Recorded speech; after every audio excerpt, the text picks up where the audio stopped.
What's up, guys? So we're back with another video, and this one is going to be one that I think we need to make as sort of like an apology for messing up. It's like as much for us as it is for you guys. So this video is going to be 5 tips for how to safely work on a car. And the reason for making it is because we got a lot of comments about like concerns that people had with our safety tips while working on this car. So in order to tell you guys what we're going to be doing differently and advise you guys how to work on cars in the future, we're going to do 5 tips for how to work on cars safely. With the first one being one that was like our biggest mistake / problem / fault. And that would be how to safely jack up a car. Like, I guess this is all going to fall into one category. Yeah. So when you're jacking up a car in order to work on it, which is probably like 99% of the time that you're working on a car. Unless you have a lift, of course. Yeah, unless you have a lift. There are a couple steps that you need to take. One of them is going to be to know the jack points under your car, meaning the points to safely lift your car.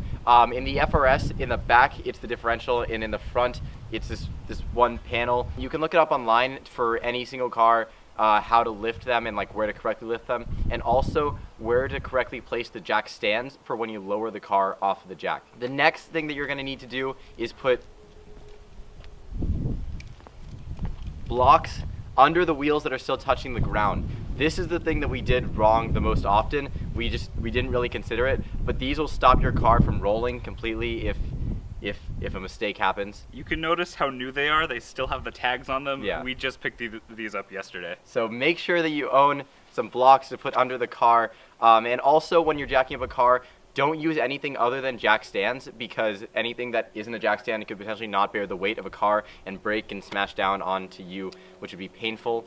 People suggest keeping the jack or the actual lift under the car just as extra support, but you still want to have jack stands under it. Definitely. If you're working on a manual car, make sure that the handbrake is up and the car is locked into first gear so that it has 2 protections from rolling. And if you're in an automatic car, also put the handbrake up and make sure that the car is in park. The second thing that you're going to want to do when working on a car is make sure that you're wearing the right attire. Now, that doesn't just mean like a crappy shirt and pants that you're okay with getting dirty, but also if you're doing something that might get stuff in your eye or ears, if you're me.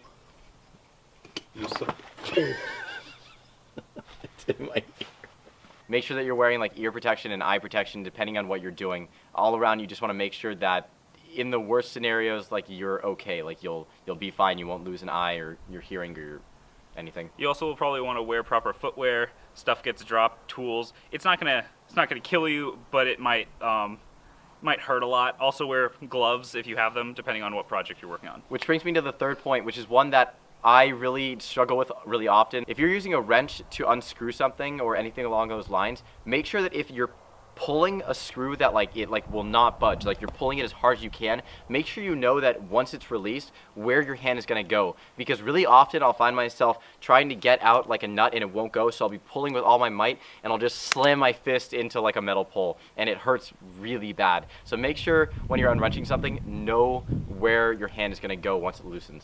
So our fourth tip is make sure the car is cooled down. This applies to both the fluids and pieces of metal on the car, such as the exhaust. When you're working under the car, like changing the oil, changing the transmission fluid, those fluids get very hot, especially under heavy use in a car like this. So just before you start working on a car, let it sit for a while. Make sure those things are cooled down a bit so you're not hurting yourself or burning yourself. And then the last one is pretty simple. It's make sure that you know what you're doing. So if we make a tutorial video on something, watch our video or watch somebody else's video or read on a forum how to do whatever you're trying to do. Don't just go into it blind and hope that you'll get it right, because you might break something that will cost a lot of money to fix, and it's better just to check before, like measure twice, cut once, that kind of thing. Read the instructions. So that's 5 tips for how to work on a car safely. Make sure you guys follow them, and if you have any more that you think are worth mentioning, put them in the comments below. And if you are watching this video, check the comments below to see if you can find any more safety tips. But until then,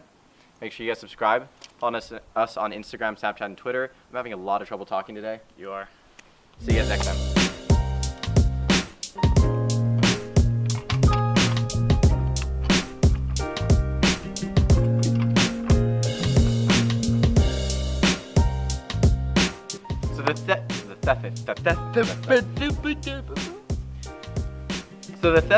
Oh my god!